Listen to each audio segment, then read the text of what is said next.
Hello and welcome to the latest Hubcast with me, Ryan Hallett, and today I'm joined by Oli.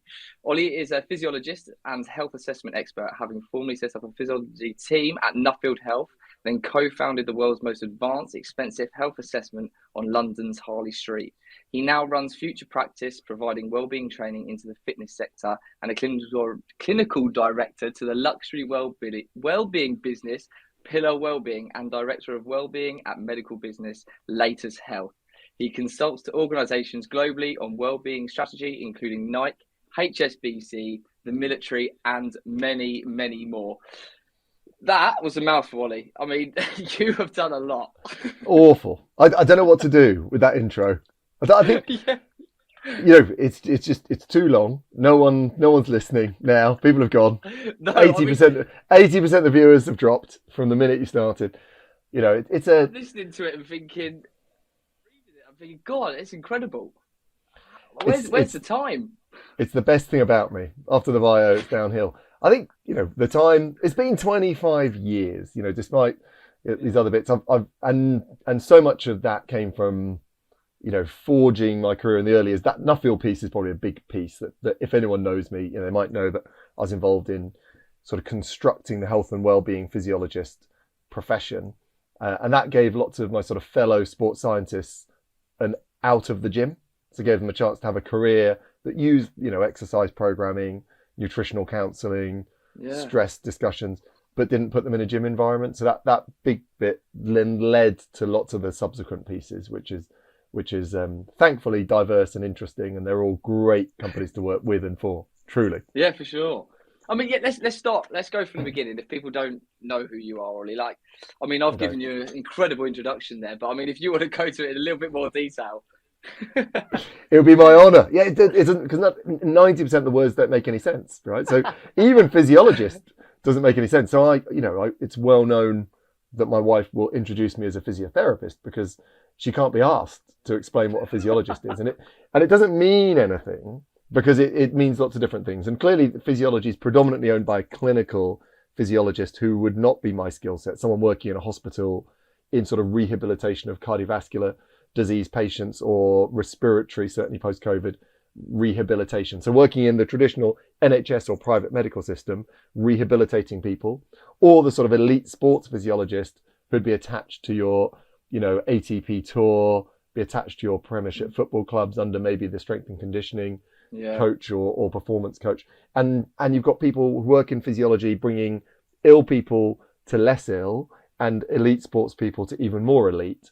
And I sort of created, with many others, a physiology profession that worked on targeting quality lifestyle and health advice to normal people, to the people I was seeing, which were people going for sort of annual health assessments. And that's where I started, where people in large law and accountancy firms get bought a sort of annual series of medical tests. I ended up as an exercise science graduate in that system, delivering a really weird product, a product that was talking to well people about illness.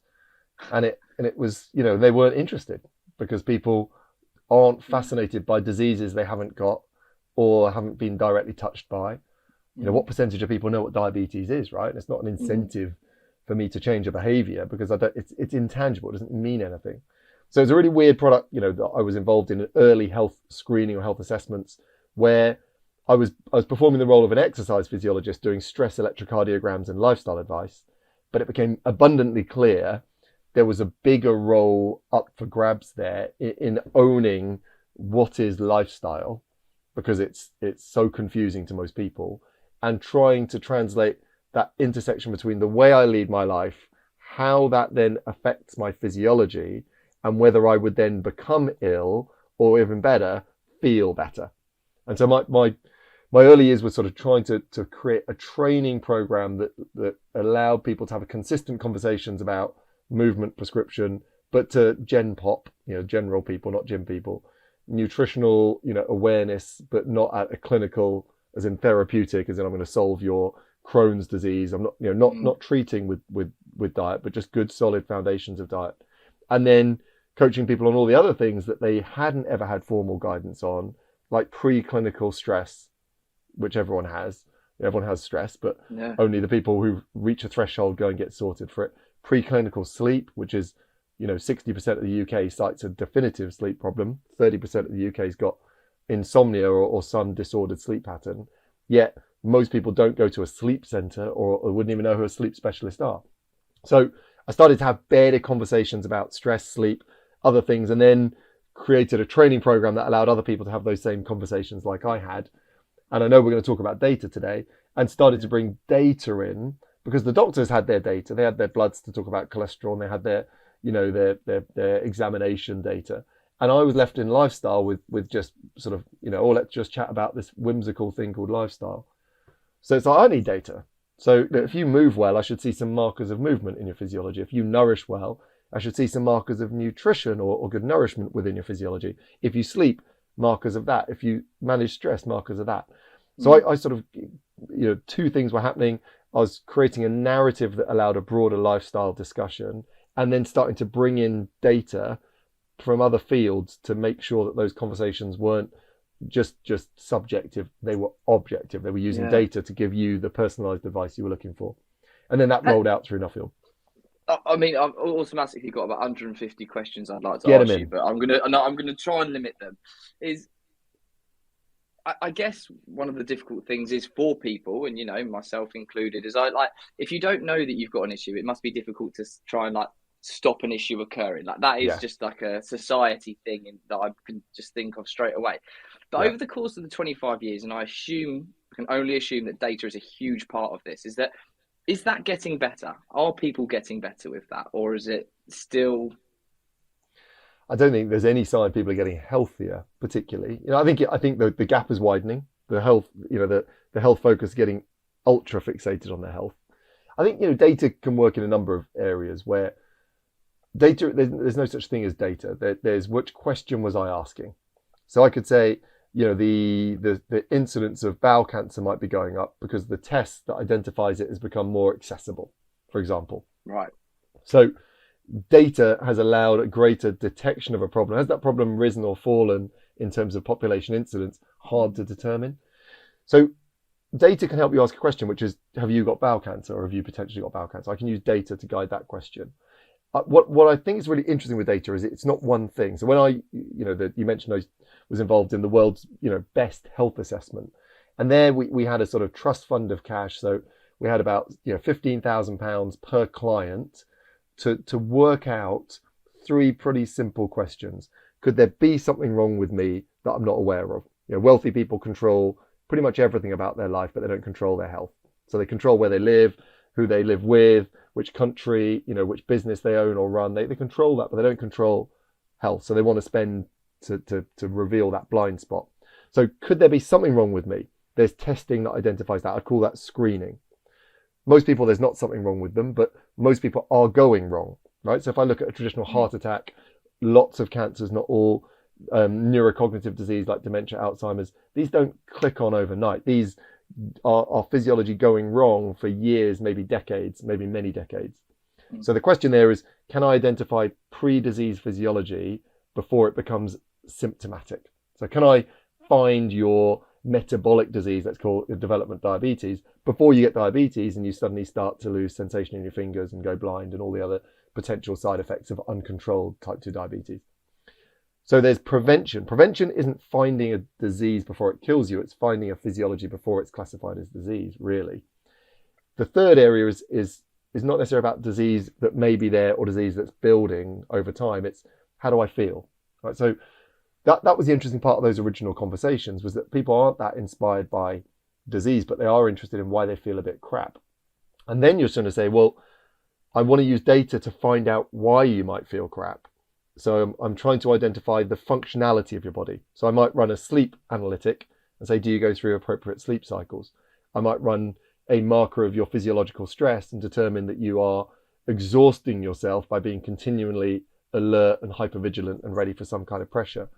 I might determine that I run a gut microbiome test that says you don't absorb most of the nutrients you eat from a very nourishing diet, but you have markers of malnutrition, So the key to data is, what's the question I'm asking?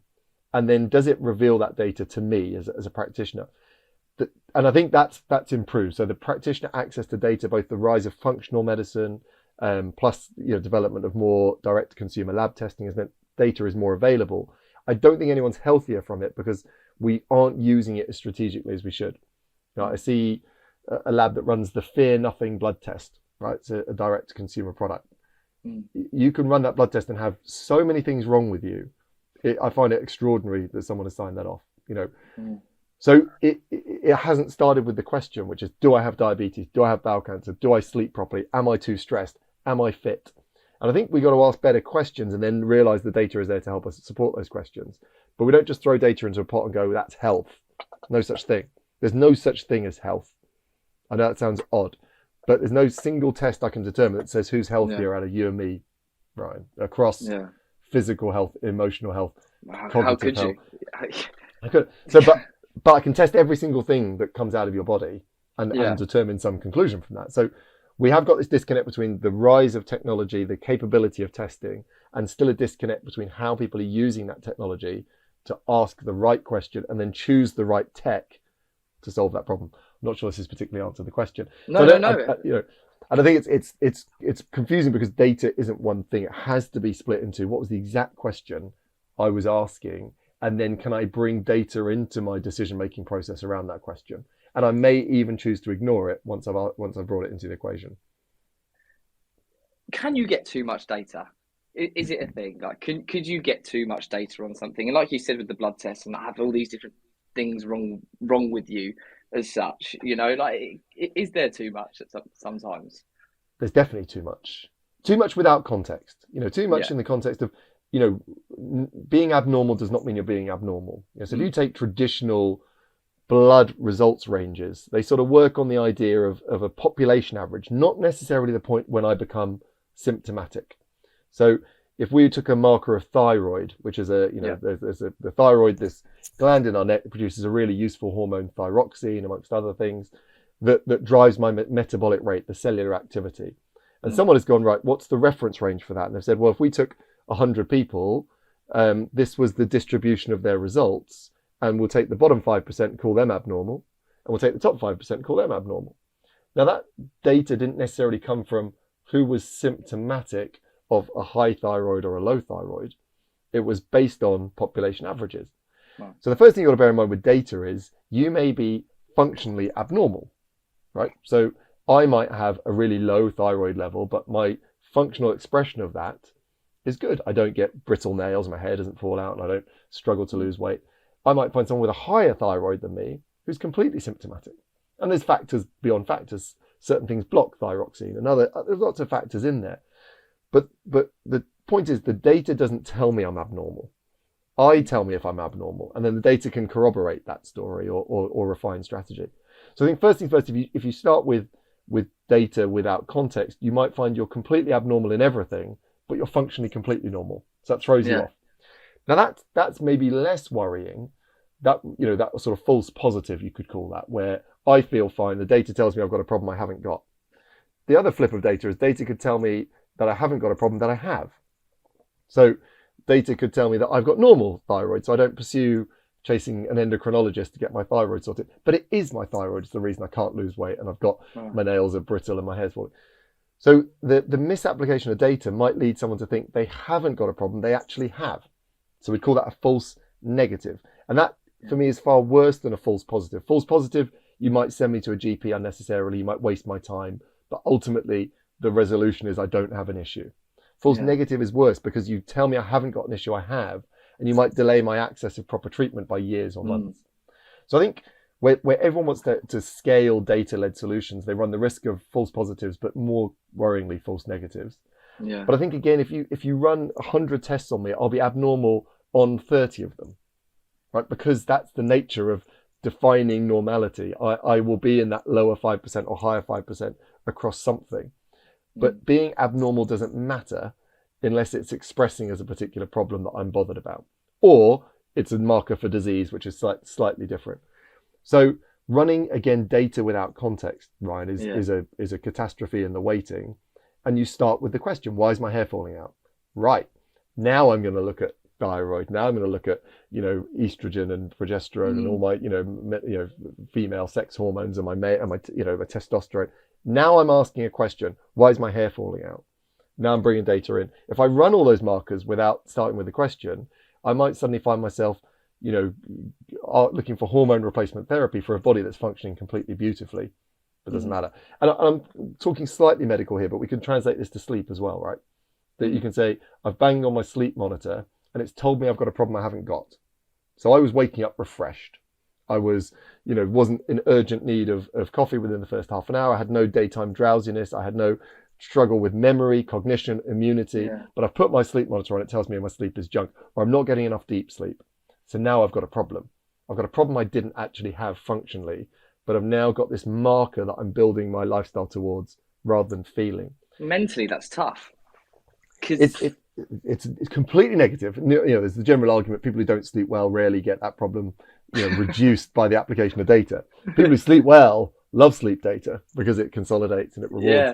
If you don't sleep well, adding data and technology and a slightly sort of aggressive overshadow, this thing hovering over you, is totally counterintuitive to good sleep. So the idea that sleep monitors would solve sleep is ludicrous. Good quality sleep data to drive an intelligent sleep strategy, yes, but beholdency to a third-party application when really sleep is the absence of technology and thought and overthinking. It's when sleep is the absence of those things, it's really tricky. So again, if I'm not struggling with sleep, why am I measuring it? Because I might find that it creates a false negative or a false positive, and I didn't really need it. So the idea that wearing or aggregating data makes me healthier, it's a lovely idea. No one gets healthier from a health check, right? It doesn't make you healthier. It's a process of aggregating information to make better lifestyle and strategic decisions ongoing. But if it's the wrong data, those strategies might be misleading, and you might find that the health check actually made you less healthy than having no check at all. Yeah. It's funny, because especially about the sleep thing, like a lot of people with their wearables, like that's the thing. You can do your sleep on there, you can do your fitness on there, and I know what I'm like with my wearable. Like I've always wanted to close certain things, and like they do, for me personally, they do make me healthier. But sometimes it can be a little bit mentally tough, because you like you say with the sleep situation. If I've woken up and I'm like, I thought I had a great night's sleep, but right here it's telling me that I had hardly anything. Yes. In my head, I'm like, tonight I need to make sure I have a good night's sleep. It could disrupt my flow for the entire day for something that maybe, I don't know, whether it's inaccurate or whether the fact that I just feel good, that's the bit. Totally agree, and that's well put, right? In terms of, and let's be clear, I am a massive fan of wearables, right? So I do wear a Whoop. I use continuous glucose monitoring, CGM as it might be called. I do a multitude of analytics. I've done metabolic testing, so breath by breath analysis. I'm very familiar with what's there, and I like to understand where it deploys strategically. I think when I start with data, I start with three things. Forget the sort of medical diagnostic bit. I say data will serve three broad purposes into maybe the fitness or the PT community.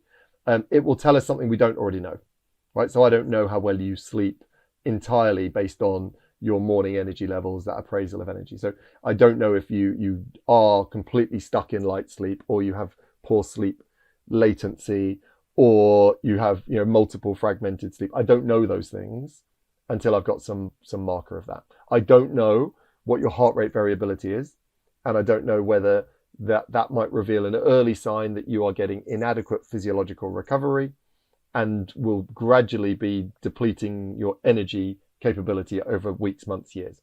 So I don't know those things until I take heart rate variability or some kind of sleep analytic, be that an actigraph or an actigraph plus HRV, whatever it might be. So there's a blind spot to both of us. If we're looking at you, we're not going to run a consult. We don't know until we know. So that's a piece of data. Another piece of data, I might run a body composition on you, right? And I can look at you, with your top off, and please stop sending me photos, but you can. Sorry about that. I think the first batch came by accident. I don't know what the second batch was. I can look at someone and go, well, within a bandwidth, that guy's 13 to 15% body fat, or this person has got, clearly a significant BMI. They'll be male. that's 25% body fat plus, that's female, that's 35% plus. They need it. I don't need a measurement to know they're carrying too much adipose tissue and too much weight. But the second reason is I might need to show them something to break false consensus, which is, yeah, I know I've gained a bit of weight. No, actually, you've gone significantly. You're now 20% outside reference range. I want you to be less than 20% body fat, you're 25%. So there's quite a significant 25% outside of range. So there's data to tell me something neither of us know, to reveal, to me as a coach, how I'm going to guide your best strategy. Then there's data that consolidates or puts a number against something we both know, but you perhaps haven't accepted. And that might be, again, you sleep like junk, but there it is on the screen. Or you've been enormously physiologically stressed because you've had a significant work change and a marriage breakup. And so there it is on the screen that says the way you feel is true, because people don't really know whether the way they feel is consistent with the way other people feel. It's no one teaches you what's normal. Years ago, we were doing an energy questionnaire. I said, what's your energy out of 10? And the guy goes, well, what's yours, Ollie? I was like, well, how does mine affect well, I'm yours? a 10. I'm a 10, but it's like, where are we going? But he couldn't determine what a 1 was, a 4 was. And of course, most people have disconnected from themselves.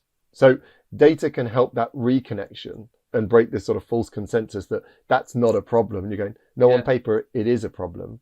And then the third, so first, reveal something neither of us know. 2, reveal something to a coach that I know but haven't got a number on, but I need to engage you on. So break false consensus.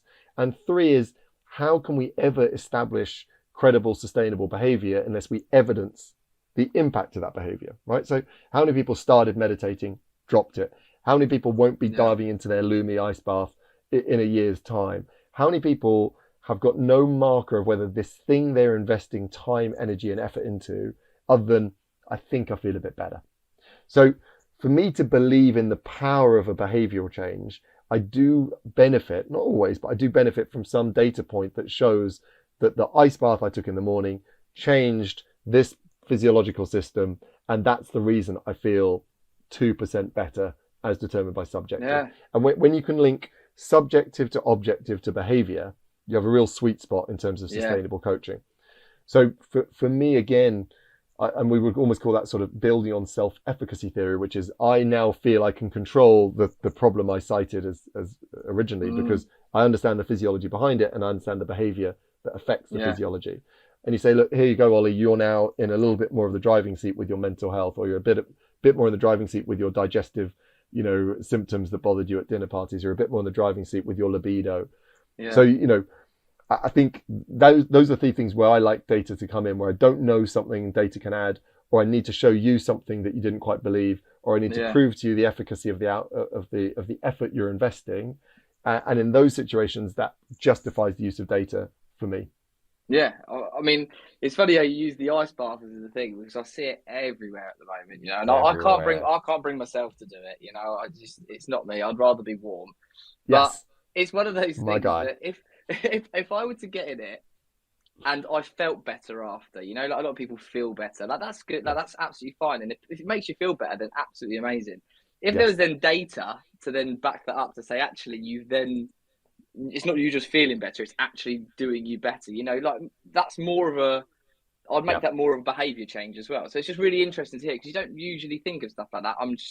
It's usually on, how do I feel? Do I feel better? Yes, let's continue to do it.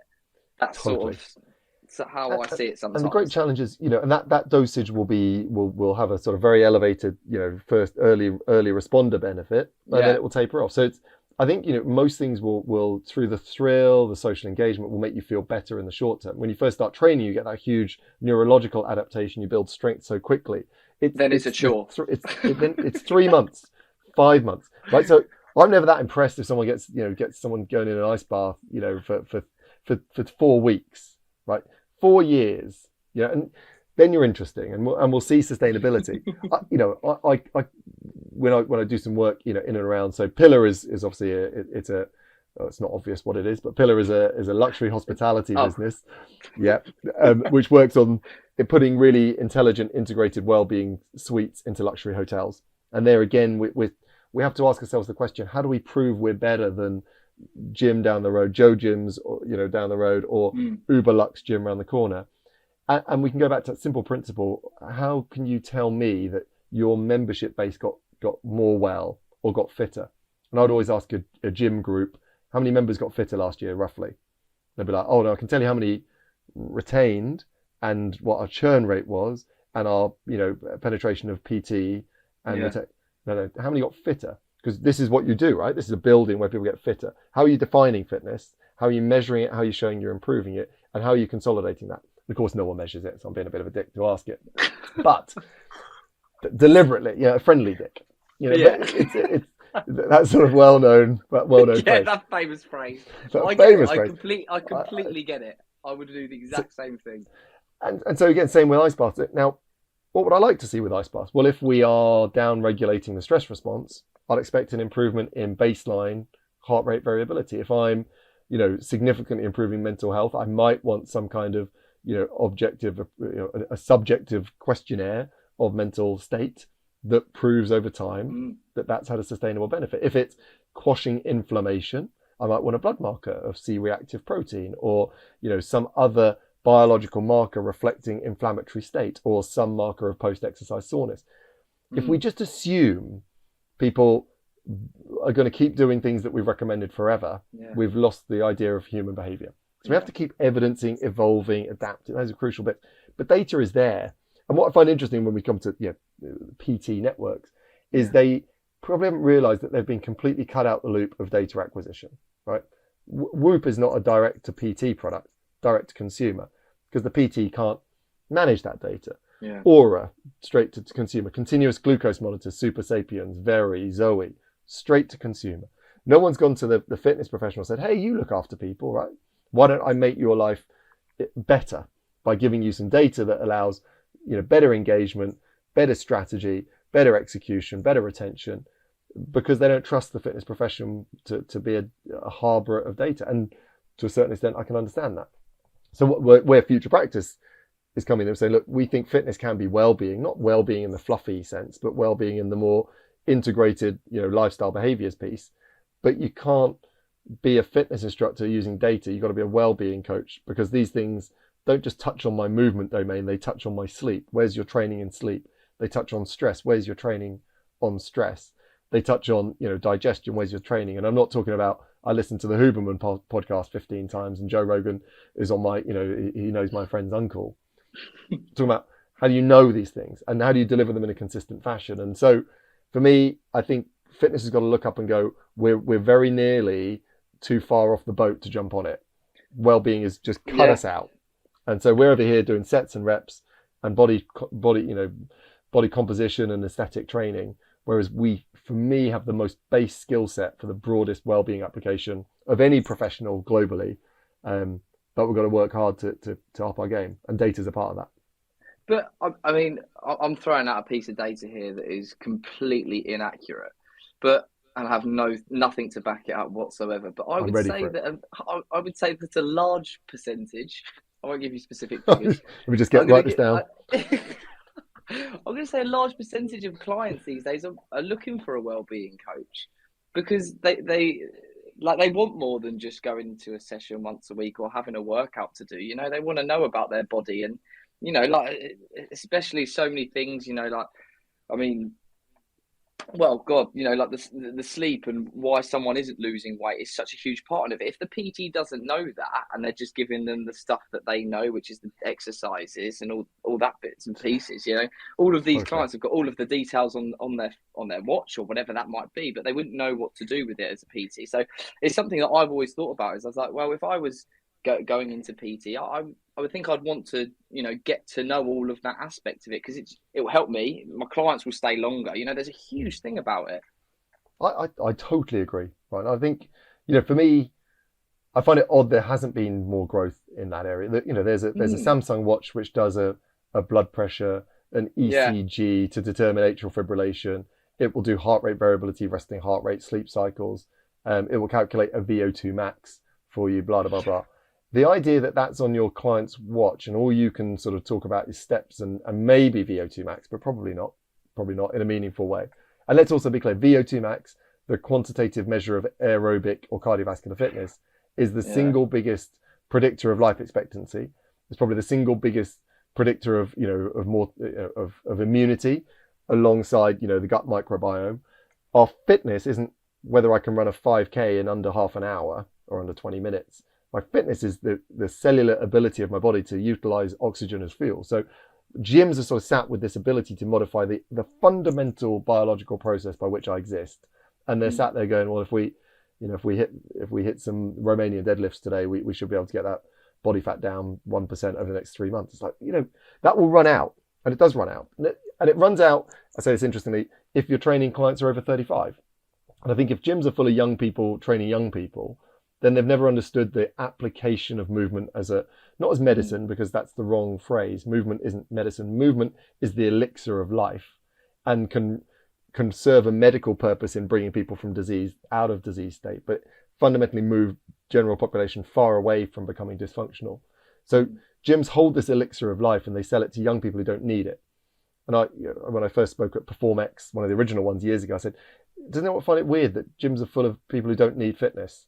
They like it and they enjoy it and they benefit mentally, and they get a benefit from it. But if I took a 70-year-old who was sedentary and I put them in a gym under a careful programming for 6 months, what I do to that person is greater in terms of impact than any 22, 24, 28-year-old could ever achieve. It's systemic overhaul. Unbelievable. And a 70-year-old can still improve, but they would never go to a culturally sort of standard gym. Yeah.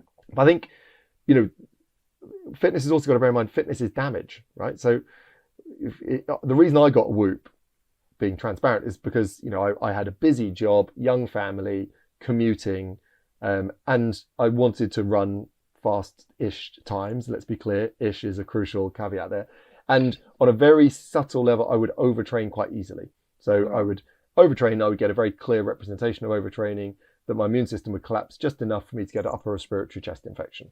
Sort of cause and effect. Very, very clear that when I did that 4th training session, or I did 3 but one was too hard, or I did an interval session, I got a sort of tingling back of the throat, bang. A couple of times, 3-4 times a year. So I got Whoop to go, can you find my overtraining a day before I do? Right? Because I want to run. I love it. And I feel like I need a run at the end of that day, having been in the city of London and doing the things I'm doing. But I need something to give me a prompt that today's not the day to beast yourself, or today's not the day to do anything at all. And I found Whoop did that for me. So I asked it a very specific question: find overtraining a day before I find it, because I'm finding it the day after I've done it, and I want you to find it the day before. And touch wood, didn't through wearing the Whoop get any respiratory infections for a long time, but also had to attenuate my training volume quite significantly and my training intensity. Both those things came in, and I was running at 42 years old when I got it, like a 22-year-old, and I hadn't adjusted for that natural physiological degradation, which doesn't mean I can't be at a performance level near where I was in my 20s, certainly on an endurance event perspective, but I can't get there at the same rate of burn, because I'll overwhelm. So that's got to be a conversation every PT is having, right? Because fitness is damage. And what you've got is most people now are suffering from a hyper-stimulating environment. We talked about an obesogenic. I think it was a report in '94 that said the world we live in is obesogenic, as in the labor-saving devices that mean I don't have to walk, the hyper-palatable, ultra-processed foods that mean my diet is low in nutrient quality, high in calorie density, and low in satiety. That's a word I will always struggle, making me feel full, right? So this sort of amalgam of low movement, energy dense foods that don't really release the biofeedback of feeling satiated and full has created obesity. But we now have a sort of an anxiogenic environment. So everything creates anxiety because everything is stimulus, everything is light, everything is 24-hour, everything is global. And our physiology hasn't adapted to that at all. In fact, there's been no meaningful physiological adaptation for 10,000 years. But the world I live in is so quantifiably different from 10 years ago in terms of the volume of stimulus is incumbent upon me. So the idea that in that hyper-stimulated, hyper-vigilant neurological environment, I would then beast myself 4 or 5 times a week with a PT who's not taking some data point to say, is that the right thing or the wrong thing, is on first view madness. Where exercise is stimulus, it's adrenaline, I'm taking my pre-workout, which is physiological stress, before I go and load physiological stress. Then I don't go through sleep cycles, which I wake up the next day with 3 cans of, put put pre-workout or energy drink into that space, or 16 espressos, and then I sort of rerun the fun progressively, and we had something like 75% of Gen Z employees citing burnout. No, not Gen Z, millennial employees citing burnout on a recent occupational survey. Wow. And fitness isn't helping that at all. Fitness is dosing stress into stressed people. So if you do not understand recovery, and by recovery I don't mean less muscle DOMs the following day, I mean understanding the biological mechanisms through which you restore energy, then you may well be a damage center rather than a growth center. And data can determine whether you as an individual or you as a cultural, organization, gym, are positively benefiting the health of your clients or negatively. And you might get your gains, and you might get your lean composition work achieved at the expense of energy, immunity, future disease resilience, happiness, calm, all the good things in life. That is a long-winded blurb. Well, I mean, the funny bit I've taken from that is that obviously I say limit loosely, but are you surprised about the body's limit as such? Like, for instance, with you, like how much you were running compared to what you then reduced it to, and like this 75% of people millennial, like they're hitting their max type of thing. Like, were you surprised, like when the more you've learned as to how much less people should do? Not less, maybe different is, I suppose it all makes sense when you look at the life cycles and you say, look, we're born into growth and development, adolescence, and then maturation, and then really our physiology gives us a good crack of the whip to find a mate, reproduce. You may not want to do either of those things, but we're built for that. And then the minute we sort of had the chance to do that, all our physiological systems basically degrade progressively, right? So and that sits so neatly when people suddenly go, I get injured now playing football at 35, or I'm starting to gain weight but my diet hasn't changed, or my libido's gone off a cliff. And particularly and women may become perimenopausal, where their body starts to have less estrogen available. Men, we have a really crap version of that called the andropause, where our testosterone starts to dip less aggressively and less symptomatically, but still testosterone, my virility hormone is now diminishing, my ability to lay down new tissue is dropping. So I think if we just look at the sort of logic of physiology, anything over 35, and that might be 28 for someone who's who unfortunately peaks early, that might be 45 for someone else. So there's that natural variance in that as well. But I think when you go through 35, you go, bloody hell, this is hard, right? And that often comes when people have their first kid, and there's suddenly this combination of sleep disruption plus reduced physiological resistance or resilience, means that they sort of have a catastrophic implosion. And what most people realize at that point, is a really good example, is their hangovers get worse. So why could I drink 5 nights in a row in my halcyon days at Birmingham University, and then take me 10 years later and I'm in a sort of anxious, headachy, curled up ball for less intake, because I'm not as full of stem cells and androgen hormones and cellular opportunity at 32 as I was at 22, and at 42 I'm less still. So when we think of our natural physiological resilience diminishing from that some point in our mid-30s, then we have to respect recovery as a much higher priority. And I know some people are getting a bit tired of recovery, going, well, I'm all for recovery. I saw Dave Wright do an interview with on the Escape Your Limits podcast the other day, and I love Dave Wright from My Zone. He's like, listen, some people should be focusing more on moving than recovery. You've got to do something to recover from. And I think he's absolutely right that moving inactive to active should be priority number one for everyone. But in the gym space, a greater understanding of the role of recovery as the consolidation of the bursts has to be risen. And I'm surprised on a personal basis, and then seeing ever more about the literature, that people think you can just beast the body through its life cycle, and you fundamentally can't. And some people can, Ryan. So you get the occasional guy, documentary on Rich Froning, who must have unbelievable, he's a CrossFit athlete, unbelievable, anti-inflammatory cellular genetic capability, because he can train to overwhelm three times a day. So he's doing his training load in a day would have exceeded mine in a week. But I do want to meet Rich Froning when he's 45 and he's got 17 kids, and see how he copes with it. That's a question I'm going to ask, but not yet. Yeah. Oh no, yeah, it's so interesting. It's so interesting because it's not. Although you think about this sort of stuff, and there will be businesses and PTs, and we're going back to that PT part of it, where their business type and at this moment in time, or their business, whatever you call it, is not based around that, But as Yes.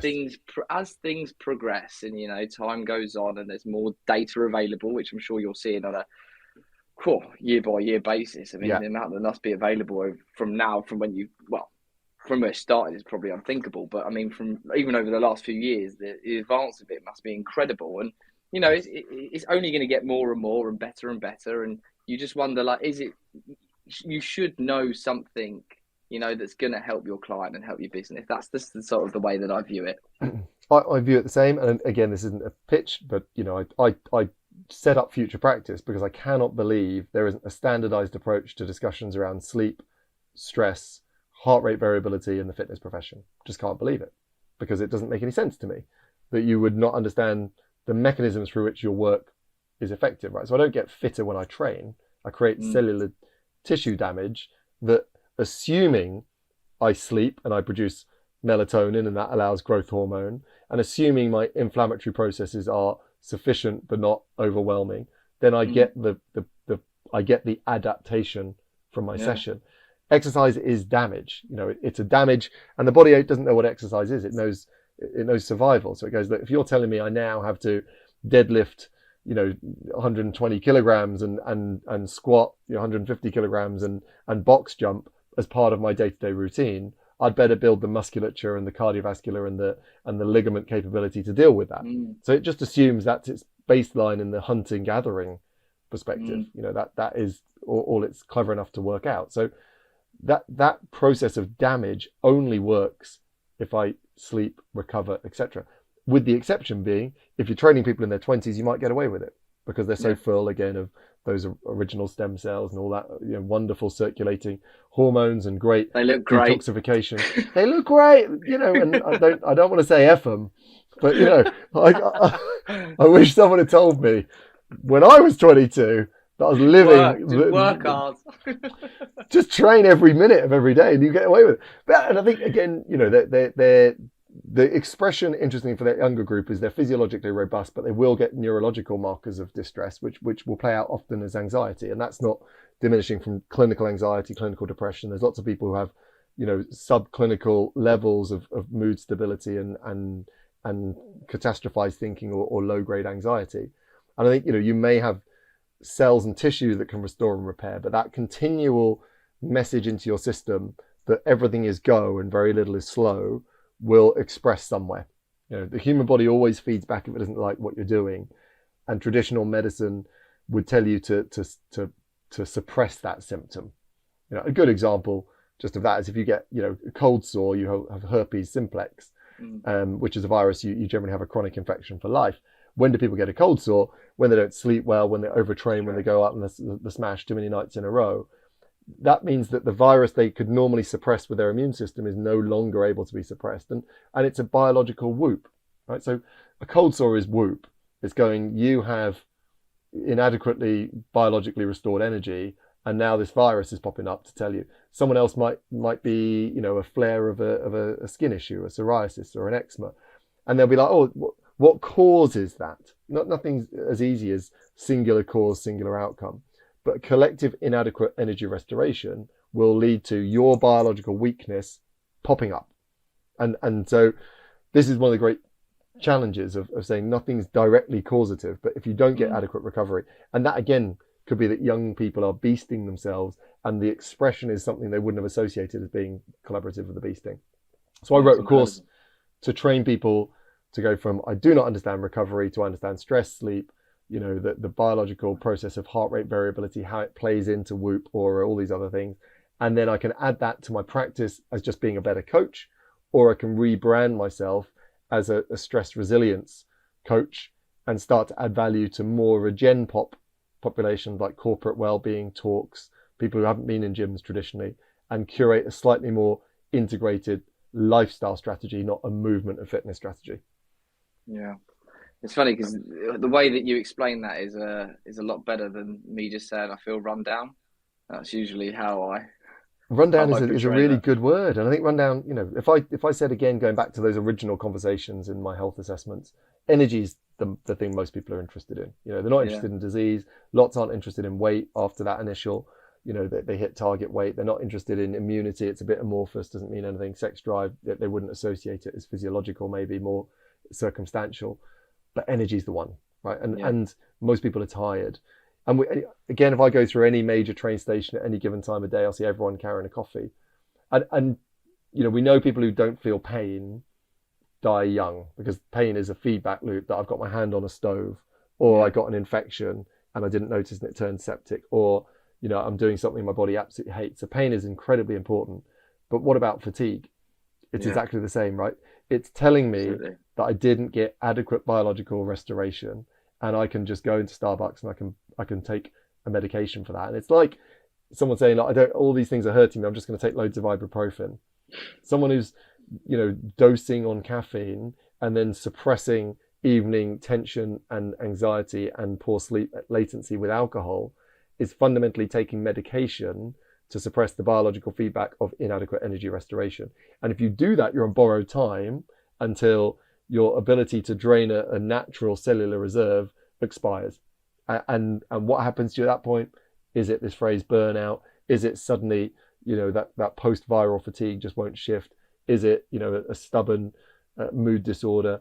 Again, that's slightly difficult to pin what it will look like. But if you paper over the symptom of distress for months, years, decades, you'll get bitten. And most people are doing that. We now have a lifetime incidence, yes, partly diagnostic, of 1 in 2 people will get cancer. We saw life expectancy drop for the first time in a long time, a couple of years ago, not COVID related, other reasons. Never has our environment jarred more with our physiology, and never has the science of recovery been more integral to that discussion. He's going to choke.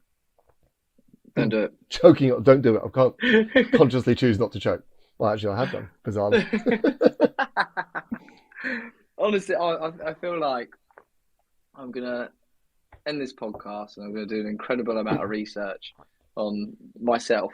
I think Good. it is Always so start with you. it's so interesting. It is so interesting. Like that you have those days where you feel fatigue and you just naturally just blame something so silly. You're like, oh, that's exactly what it's going to be. And there could be so many different other factors that you hadn't taken into consideration. And especially if it's like a common thing that keeps coming up in your life, it's like, okay, do you know what? Let's have a real look at that because That's a really good point. I'm just jumping that it's got to be a common theme, right? So we don't mm, jump a single data point. You've got people going measuring heart rate variability. I didn't recover. Heaven forbid, right? We were born designed for famine, for yeah, war, for childbirth. Both sides of the equation. Those yeah, bearing and those with disrupted sleep. So we are not fragile creatures. And I think there's mm, when we come to data again, there's some people who have a poor sense of self and the data is telling them how to feel and they oversensitize to the point, I can't come in today, I'm not recovered, or I'm feeling a bit anxious and I don't want to go to work. We have to recognize that we want a line of best fit over months for these yeah, type of discussions, not I had a bad Tuesday, therefore I have to overhaul my entire life. The body is incredibly resilient. So I'm talking a little bit about the fallibility, but let's also be clear. We can bully our physiology for decades and get away with it. We can get inadequate sleep, inadequate nutrition, inadequate movement and get away with it. But it will bite your butt in the 40s and it will definitely come for you in your 50s. But you mm, can ride that wave. And what we're trying to do is, if we're really taking that second stance I talked about earlier, not screening, not the feeling, but prevention. Prevention is finding physiology before it falls over. yeah, And I think for most people, some increase in sensitivity around recovery, sleep quality, management of stress, and this, bringing things like breath work to the fore, cold water exposure to the fore, mm, meditation. We're seeing 2 unicorn businesses out of guided meditation because the inability to recover and relax is a real modern day nightmare. And they created a product that feels like a solution to that. It can be part of a solution, but it's not a solution in itself, unfortunately. So I think the piece there is it's got to be a thread, not a strand. yeah, It's got to be a common theme. And then when that theme has emerged, then I've got incentive to make behavioural recommendations off that. But we've got too many people jumping the gun that it's different strategy on Tuesday because I'm under recovered now, I'm super fit. It's got to be, physiology doesn't move much over a 6-week period. So anything to determine, worth of change needs to be over a period of time, and anything changed needs to be sustained for a period of time. Otherwise, it's all sort of hot noise, hot air, noise, and experience, not outcome. And experience is great. It's huge part of the fitness world. Create experiences, create community. But if you want to change health, you got to change outcomes, and that's a slightly different conversation. Very, very interesting. I mean, I don't really know how to feel. I feel like I'm going through all sorts of things here. I feel fatigue. I feel we can roll this on. Let's start at the beginning. My watch has just told me I need to stand up and go for a run. Good. And that behavior modification piece is the consolidation, and and that has great value. It's an obesogenic, anxiogenic environment, so we can use tech to just go, Ollie, get off, or my screen trying to shut me down, or blue light filter on my screen. Technology is trying to squeeze the margins here. But fundamentally, me standing for 5 minutes isn't as good as me going for a walk. Me turning a blue light filter on is nowhere near as good as turning off technology itself. This blue light is... You've gone blue light wild. I mean, there's blue light and there's an actual blue light. I would show everyone this blue light, but it's blinding. But blue light is where we talk about the frequency of white light that, of course, triggers the sensors in the brain. And blue light from devices now proven to delay, the release and reduce the release of melatonin, which is this hormone we should make as our body temperature cools and we encounter darkness. And melatonin is a critical piece of production of growth hormone, which is what everyone involved in fitness wants to be full of, to the point where go to some clinics and they'll inject you with it. And that's crazy. And again, let's also be clear on that. If you put growth hormone in, it will grow everything. And that will include, an early stage tumor of some description. So people who think that fitness and performance sits outside of health haven't yet been bitten on the butt. But if I create more growth hormone, I grow everything, not just the thing I wanted to grow.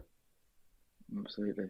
What a morbid. We can't finish on that note. Oh, God, no. What a Tell us about how you feel knackered all the time, right? No, I feel great. Oh, that's good. I'm gonna. You look great. I'm gonna go. Thank you very much. It's the blue light. I'm gonna go for a run. Is I think what I'm gonna do, but not overexert myself. There's a limit. But here's a simple bit. A run is not a run, right? So low intensity, steady state went out of vogue. LIST training, swap for HIIT. HIIT will create a better metabolic stimulation, but it won't create, a calming, autonomic nervous system reset, as we might look to call it. So there's a difference between me running in the morning and me running in the evening. There's a difference between me running tired and me running energized. So, the dosage determines the poison. And that's true of food, that's true of exercise, true of everything. You can, if you drink too much water, you die. Right? So nothing is singularly good or bad for you. It's the context in which it's found. And running is glorious. But if I'm knackered, I'd want to do low intensity. If I'm exhausted generally, I'd certainly want morning rather than evening. There's all these things that need to be factored in. That there's no such thing as running. There's what physiological message was I putting in and for what reason. And that's important. That is literally the one biggest thing that I've taken away from this is, I'm terrible. I push myself to the limit on everything I do, whether it's a run, no matter what stage of the day it is, I'll always just make sure I give it 100.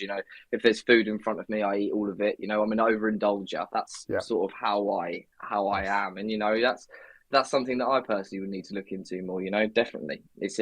Didn't realise how important that is, but, I don't want to die from drinking too much water, essentially. Well, and that's a great example. You won't, and again, those things will be majority benefit, and it is tapering it and saying, look, and that's where data can contribute. You might wear a heart rate variability, aggregating device, and it might say, look, Ryan, for you at this stage of life, all that load works for you.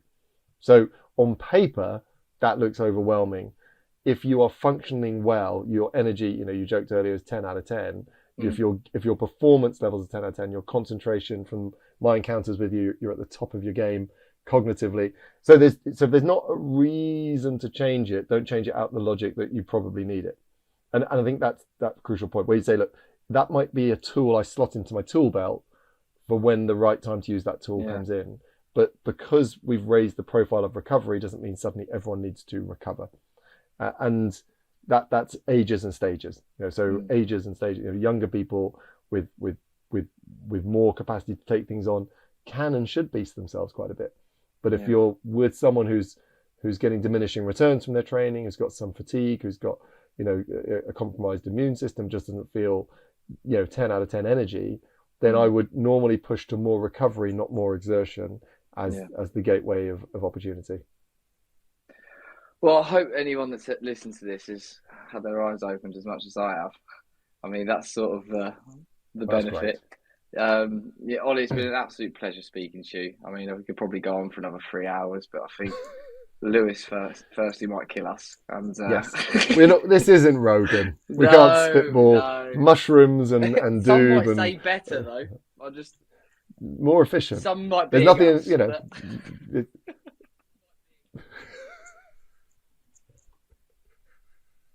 It's a great start. Super. Well, Ollie, thank you so much for joining me. I hope the people listening absolutely love it. As I say, they have some great takeaways from this, whether it's about their own personal business themselves, like for me personally as well. But, thank you so much for joining me. It's greatly appreciated. A pleasure to be with you, and keep up the great work. Thank you.